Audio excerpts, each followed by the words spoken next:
Hey there, all you creepers and reapers. Welcome to another episode of the Femme Fatalities. I'm your co-hostess, Anna, and I'm here with... Hey, Grieflings and Frightlings, it's Margaret and Anna. Where are we going today? Well, today we've got a recent remake that came out that we really think you might be able to sink your teeth into, but be careful, don't chip a fang, because some of our review might be rock hard and a little bit Yeah. harsh. That's right, we're talking none other than about Nosferatu. And before we get into it, I would say we have the average rigmarole of, vampire flick triggers. So lots of blood. The movie okay, so the kid in the theater who was working the concession stand before I went in, I was like, hey, you like horror movies? Because I chit chat when I go to the movies with people that work there. And he's like, yeah. I said, did you see Nosferatu yet? He's like, no. And he got really quiet and then he looked at me and he's like, but I heard it's kind of sexy. And I was like, well, most vampire movies are, the whole like bodily fluid stuff. And he started laughing. But definitely it's a little sexy, to paraphrase my friend that works at the theater. Child death, animal pandemic. What else? Oh. Yeah, maybe as we talk, more trigger warnings will come up. Not a lot is popping out to me. Yeah. I feel like if you love period pieces, this might be a good film for you, just based on that. Not really my preferred genre, I will say. So Bram Stoker's Dracula that came out, the one that has Winona Ryder in it, it's a fine movie. But for me, I don't prefer period pieces, so it's kind of just like, oh, okay, this is fine. But watching Nosferatu in the theater, I was like, did they read and watch Bram Stoker's Dracula like 800 times before they made this movie? Because I really, during some pieces of the film, I just felt like I was watching that again. What about you, Margaret? What was your experience in the theater? Well, in the theater, it was really interesting because after the movie ended, some people started clapping like they were so, yes. But then as we're walking out, Okay. I walked by some people talking about it, and the lady was like, nothing happened. There was no action. That movie was so boring. And Yes. if you're an Eggers fan, go watch it. It is so him. He is just a master with visuals and his play of color and light and dark. Yes, his lighting, beautiful. Before we started, I was telling Anna, this movie could have been a silent movie. This movie could have just been all sound and highlight his visuals, because again, he is a master with visuals. The script, the kind of just jumpiness of it, which fits with the original. Yeah. It did not, it was, yeah. It just kind of fell a little flat. And there were like for me, a lot of sanitological aspects that didn't really add up or make sense to, and film aspects. I know we talked about most of the film takes place in Germany, yet everyone has an English accent. And I'm quite sure, at least, that Friedrich and Anna were German, because Friedrich is a very German name. For those of you who are new here, I speak German, so I've been to Germany, so I'm kind of versed in the Bavarian genre, I guess you could say. Also, after the funeral, when he goes into the mausoleum and opens his beloved's coffin, she looks like a fresh corpse. However, they are saying that she has some sort of plague or virus, or, a vampire virus. I really would have expected her to rot and deteriorate a bit more quickly, because that's what we typically see in vampire films, right? She also hadn't grown any nails or teeth or anything, the things that we really associate with if you've become a bride of Dracula or Olark in this case, you're gonna be Mhm. having some shifts in your features, but she looked almost as though she'd been embalmed. And we know from a practical perspective, embalming really didn't become popular until, Civil War era Mhm. time. So just the timelines were a little bit off for me from that perspective. Yes, that was weird. And I guess with her death, I just assumed she died from the plague. And I feel like you're touching Mhm, on where this movie missed a lot of opportunities. Because then I was like, mhm, oh, is this movie actually going to take a spin on vampirism as a period piece mhm, and say vampires were blamed for the plague, or the plague was due to vampires, or some twist here? And mhm. we didn't get that twist. I'm like, that could have been a really interesting avenue to explore. You and I, through text, also touched on we could have had so much more gypsies. Eggers loves Yes. folklore. He loves folk horror. So Mhm. why he didn't lean into the gypsy aspect? When I saw those gypsies, I Yeah. was like, all right, like we're gonna get into some like Mhm. gypsy stuff. Like it's gonna be a folk horror Thing. film. Yeah. No. Mhm. No. And yeah, I was the same way. I was like, oh, okay, we've got some traditions, some folklore, some behaviors that are associated with warding the evil off and all of these great things. And then there's one ritual scene and that's it. And I'm like, okay, well that's And they that. touch on it, right, when they're talking, and he's like, Mhm. "Well, yeah, the gypsies did the thing, but I'm not all better yet. Why can we have a flashback right Mhm. there to see what was happening?" It was like, "Oh, let's just touch on this," because it feels like he wanted to make a Yeah. romantic movie that felt off. She loves both people, okay, Mhm. great. She's a poly person in a Mhm. non-poly world at this time, but neither one of her lovers, well, one lover knows and wants to win her over, and the other lover is Mhm. just stupid, love struck. Yeah. It could be. Well, and I think too, from when I watched it, I kind of got this perspective of, okay, well, Olark is the terrible, awful ex, right? Because she's like, life got better, when I met my husband. And how many of us have gone through a horrific relationship and then eventually we meet someone else and we're more deductive in our reasoning and selection because we've really recognized qualities that are extremely important to us through the trauma of the previous relationship, right? So I'm like, okay, well, maybe that's what happened here, Um, she's having these dreams, all these things, and um, then she banishes him from her mind and doesn't want to be around him, this and that. And then she meets the man she marries. I'm like, oh, okay, well, maybe it's that. And then, this terrible ex is coming back into play and will do anything to get her back.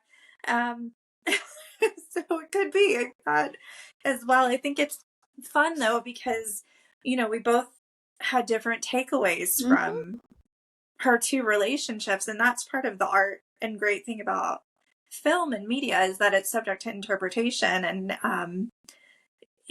our different perspectives are fun to talk to about each other and learn and see from different sides, and I think that's really awesome. Now I do have to say okay, I am a Libra, I can sound vain.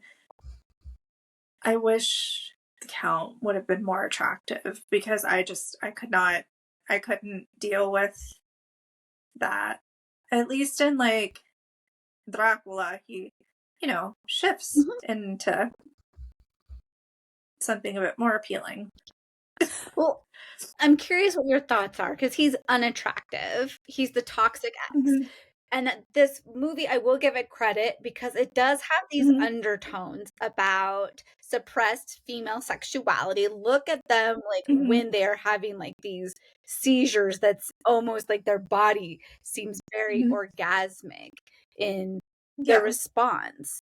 And then at one point where I think it's Frederick who yells at Lily Depp's character, and she Mhm. yells back, which women weren't allowed to do at the time, Yeah. right? That you were a woman, you were nobody, Mhm. you had no rights.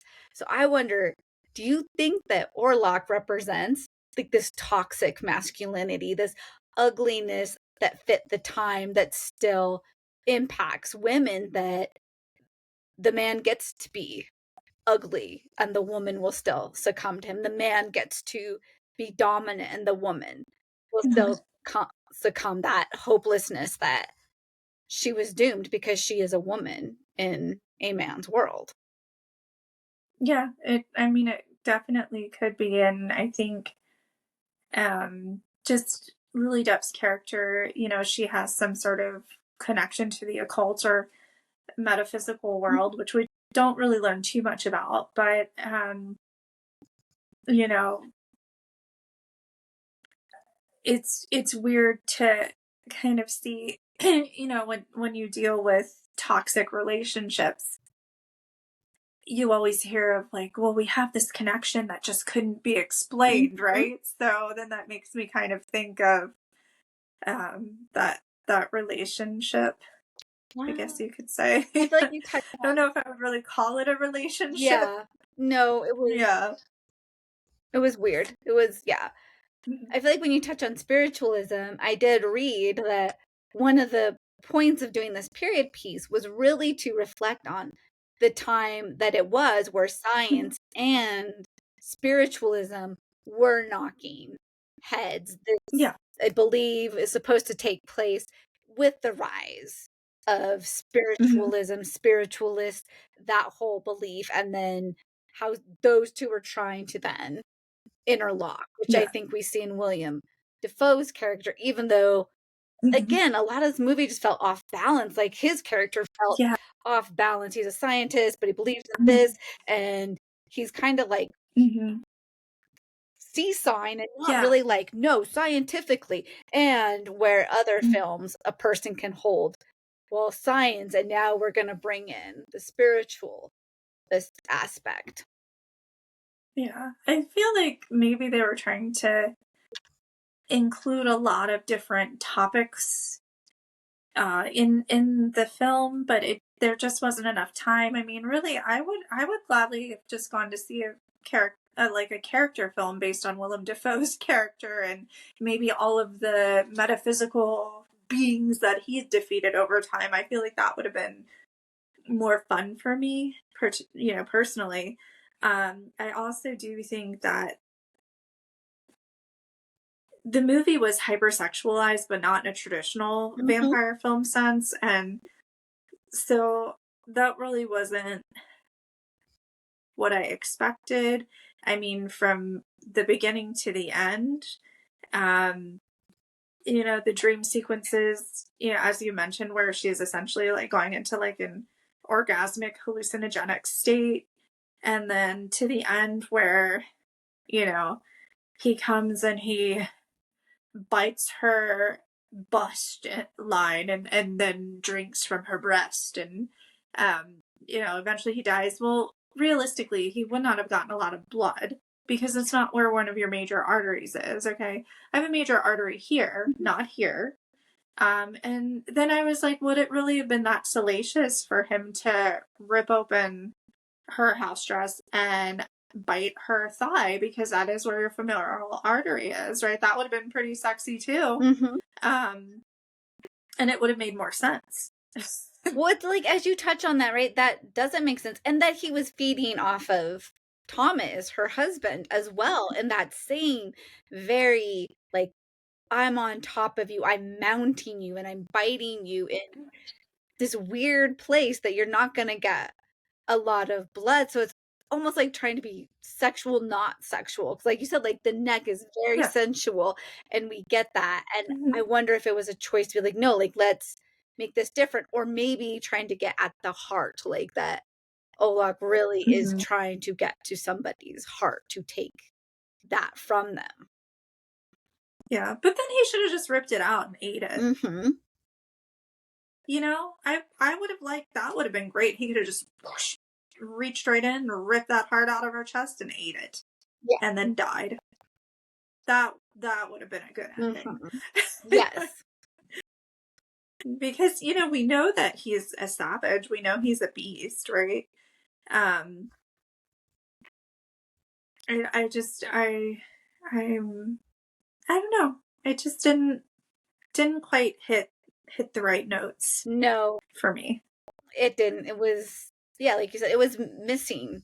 So they just didn't quite Mm-hmm. come together. And I wonder, again, if we noticed that because it was such a visually stunning Yeah. movie, so that for the rest of the movie to Mm-hmm. fall flat, then why? Yeah.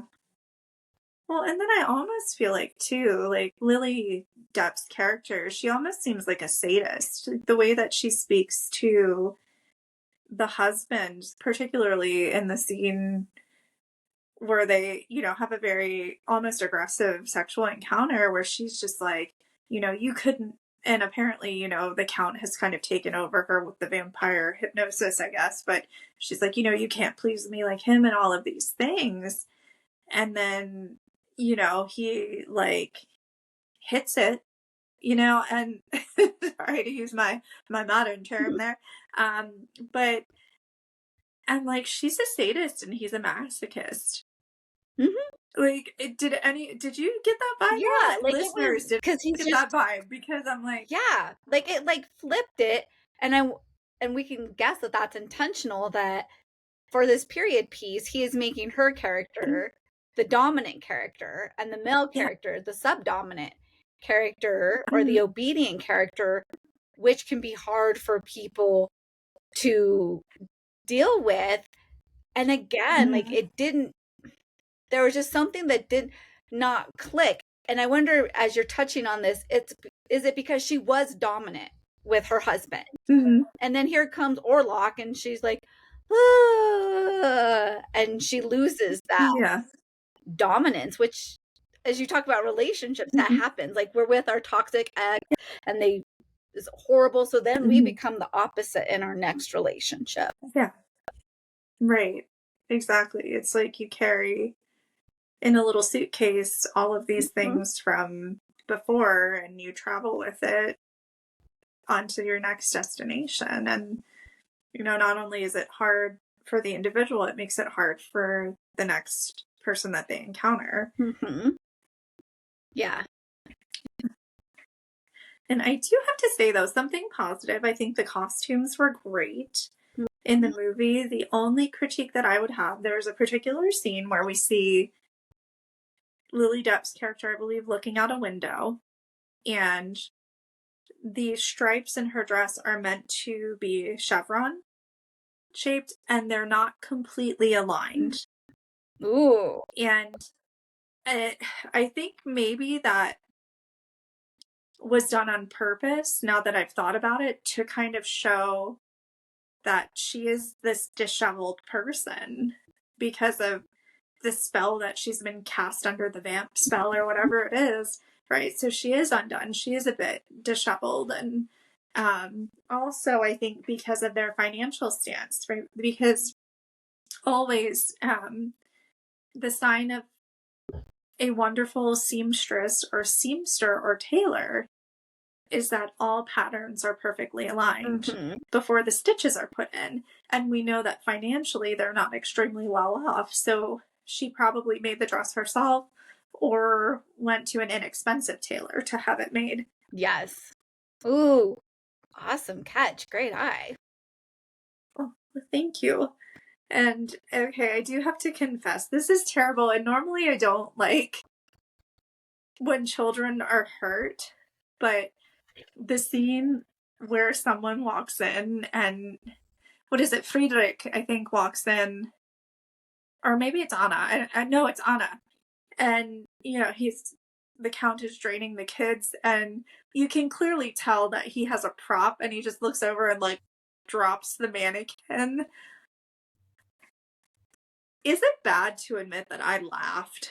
No, not at all. That was a, Because like this is just so terrible. Like clearly it was a mannequin, and it was like thunk, and I'm just like, what?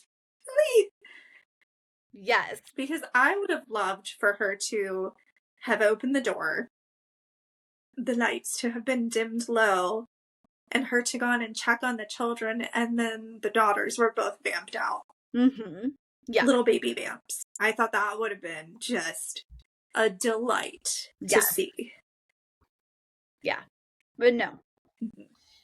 Nope. No. I did appreciate, though, how the Count had dogs. Mhm. So he did have hellhounds, which I prefer in vampire lore. We've talked about this before. We talked about this on the Lost Boys cast and a few others, but I do enjoy acknowledgement of the vampire companion because I think that they're very important, not only as protectors, but also companionship, because living forever is like a long time. Mm-hmm. And you do need friends, whether they're four-legged or metaphysical, or I would say human, but those relationships are pretty complicated. Yes, I agree. I was so excited when I saw the dogs, and I wonder if that's part of our struggle with this film. Is it's like he teased like Mhm. these things that go back Yeah. to the lore, and you're like, ooh, yeah, let's go there. And it's like, no, I'm gonna focus on this, even if you don't Yeah, want me and to it's like, focus on why? this. Yeah. Yeah, absolutely. Yeah, I completely agree. Well, hey, I've got to ask you, which character do you most relate to? I'm one of those gypsy women. I'm in the village, part of that crew. How about you? Yeah, I feel like probably either one of the gypsy women or one of the nuns at the convent, just being like, okay, you're in a safe space, you need to get better, you need to take care of yourself before you can help anyone else, Mm-hmm. type of thing. Yeah. Yes. Absolutely. Oh, and okay, if you could put any character from any other vampire film in the remake of Nosferatu to kind of shake things up, who would it be and why? And how do you envision that? Ooh, great question. The first one that comes to my mind, and I'm gonna stick with it, I'm putting Blade in there. I'm just gonna have him. Oh my god, me too! He's just gonna be like, and we're done. Like we're not Right? playing around. Like he's just gonna Yeah. clean up. Clean house. That's so funny. Me absolutely. Him or Bill I think, Paxton from Near Dark. yeah. Yeah. Right? Oh, maybe both. Yes. But it was funny. I think I even made the comment in the theater. I'm like, where's Blade when you need him? Yes. Yeah. Yeah, he would have just No, gone in. He wouldn't have yeah. dealt with Orlok. He would have been like, you're done. And Yeah. He'd have been like, here you go. yep. He would have saved the day. Yes. And he probably would have been able to help everybody who had the plague because of his supercharged blood. Mm-hmm. He might have had an antidote in that too. Well, that's where it didn't make sense because we have a vampire and we have the plague. People are dying from the plague, and we have a vampire that is killing people. So two things that are killing people, but nobody's. If you're getting infected with the plague, you're dying, or Orlok is killing you. So it's just death for all the mortals. Yeah, and then there's like the whole question of BBPs as well. Like because some vampire lore, like let's talk about for a minute True Blood, right? There's Hep V, and that can be spread through contact. So realistically, if the Count is feeding on someone who has the plague, and then he starts feeding on someone else, don't they get it and spread it too? Just like hypothetically speaking, right? Because other vampire shows and films, there's some sort of form of a bloodborne pathogen that can be passed. Yes, my sense from him is that he's not passing anything, that he brings the plague rats with him so that he can feast indiscriminately and have more victims to feed from. Because it doesn't seem like he's not changing anybody. Because then Thomas, her husband, should have become a vampire as soon as he started feeding. And he didn't feed off of Thomas's boss, who he just turned into a mad person through what was that, like a witchcraft summoning thing where we see him in the and that was just that was a surprise. I feel like that whole part, just the way it was done, like I know the original story and kind of the whole Dracula scandal. It's not like it was an addition, but it just the way it was done in the movie was like, oh, okay, that's cool.